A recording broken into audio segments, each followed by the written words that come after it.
In this video, we're going to use the quartiles that we calculated in the previous example, and we are going to use those to calculate something called interquartile range. And it's frequently called IQR for short. And so it would be helpful if you write, just add on to your notes. We're looking at that first example where we found the Q1 and the Q2 and 3 of UK's scores.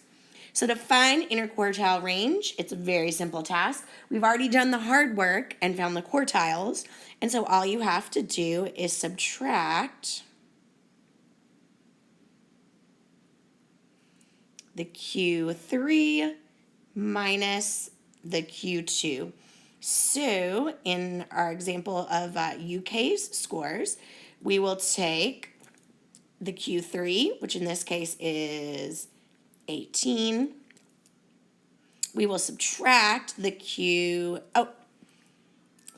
this should not say Q2, my fault. This should say Q1. Sorry. So we are not going to subtract the Q2. We are going to subtract the Q1, which in this case was 0.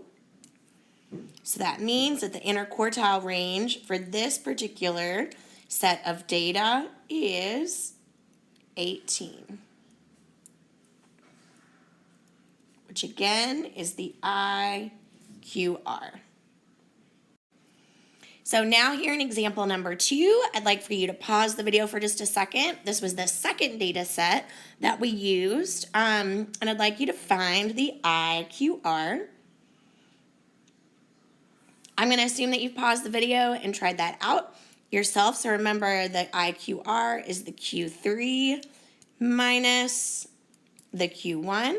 So in this case, it's going to be 20.5 minus 4, which means that the IQR is going to be 16.5.